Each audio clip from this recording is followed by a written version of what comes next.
Alright, car lovers, today we're doing something that might hurt a little. You ever see a car you absolutely love? Maybe it's pinned on your wall, maybe it's your dream garage machine, and then the manufacturer goes, "Hey, let's make a budget version." And suddenly, that dream car turns into a nightmare. Yes, today we're talking about the top 7 crap versions of great cars. These are the cars that had everything going for them, and then their weaker sibling showed up to embarrass the family name. Grab a drink, buckle up, and get ready for some automotive heartbreak with a little bit of laughter. Because honestly, some of these downgrades are straight-up comedy. 7. The Ford Mustang II. From muscle legend to disco disaster, let's start with the Ford Mustang. A true American legend. The 60s Mustang had the looks, the V8 growl, the freedom on wheels vibe. Then came the Mustang II in the 1970s. Here's the problem. The world was dealing with fuel crises and new emissions laws. Ford thought, hey, let's make the Mustang smaller, more economical, and appeal to people who like fuel efficiency. The result?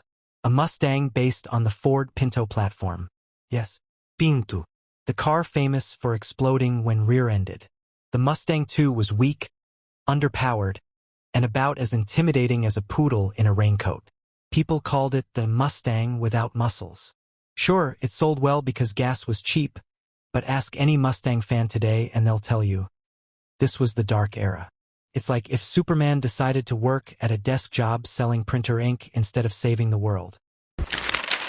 6. The Porsche 914. The VW Porsche love child nobody asked for. Porsche. That name screams precision, speed, and class. Now imagine Porsche teaming up with Volkswagen to create a budget-friendly sports car. What could go wrong, right? Enter the Porsche 914. It had Porsche styling hints, but underneath, a VW engine that barely made it move. 0 to 60 felt more like 0 to eventually. Here's the kicker, Porsche owners didn't want it, and VW owners thought it was too expensive. So it ended up stuck in automotive limbo, loved by neither camp. To make matters worse, Porsche even called it their entry-level model, which is like Gordon Ramsay opening a restaurant and serving instant noodles. Yes, some people have warmed up to the 914 as a quirky classic, but back then, it was seen as Porsche's awkward teenage phase. Like that one cousin who shows up at the family wedding wearing Crocs with a tuxedo. 5. The Cadillac Cimarron. Luxury badge on a cheap Chevy. Oh boy! This one is infamous. Cadillac, the pinnacle of American luxury, decided in the 1980s to make a small entry-level sedan. But instead of engineering something worthy of the Cadillac badge, they did the laziest thing possible. They took a Chevy Cavalier, slapped on a Cadillac badge, added leather seats, and doubled the price. That was the Cadillac Cimarron. It looked cheap, it felt cheap, and it was a total embarrassment. Car critics roasted it so badly that it's now taught in business schools as a what not to do case study. One magazine said it was like serving a hamburger as filet mignon.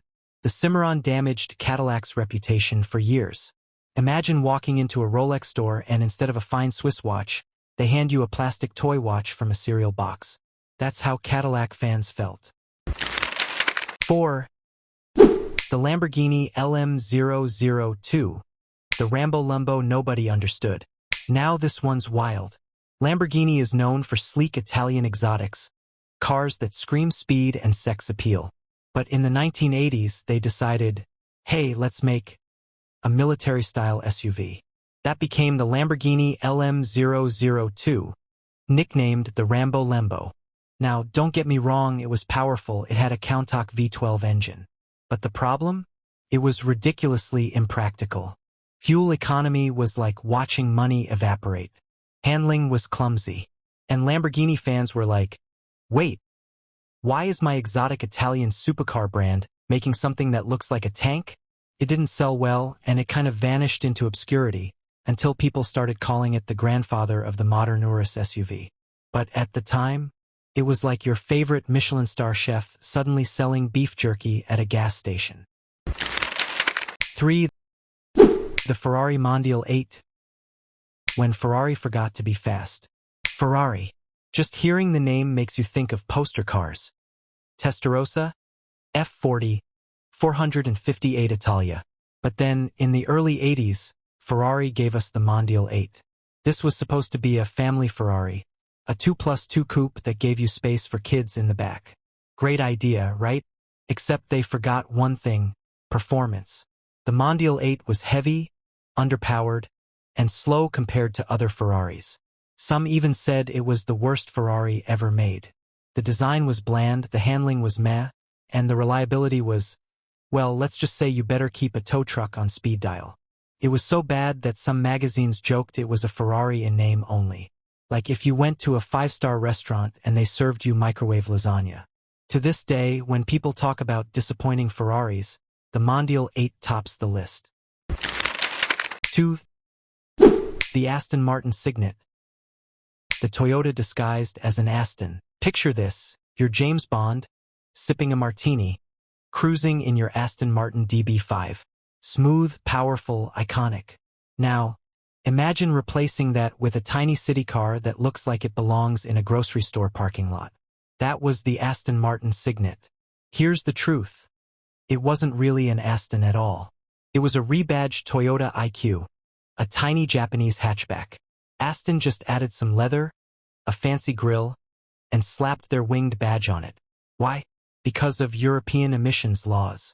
Aston needed to lower their fleet average emissions, so they came up with this eco-friendly Aston. But fans weren't fooled. Paying luxury car money for a glorified Toyota? No thanks. The Signet became the butt of jokes everywhere. It's like if Rolex rebranded a $10 plastic watch and sold it for $5,000. Nobody's buying it, except maybe one guy who desperately wants to say he owns an Aston Martin. 1. The Chrysler TC by Maserati, the Italian-American flop. And finally, our number 1 pick, the Chrysler TC by Maserati. This was supposed to be a luxury partnership between Italy and America, combining Chrysler's practicality with Maserati's elegance. The result? A beige convertible that looked like a Chrysler LeBaron with a fake mustache. Performance? Meh. Styling? Confused. Prestige? Non-existent. Maserati fans hated it, Chrysler fans didn't get it, and the car world just laughed. One journalist called it a Maserati in name only. It was like Gucci teaming up with Walmart, and the product ends up looking worse than both. The Chrysler TC was such a flop that it basically ruined the idea of Chrysler ever being considered luxurious again. A sad end to what could have been an interesting collaboration.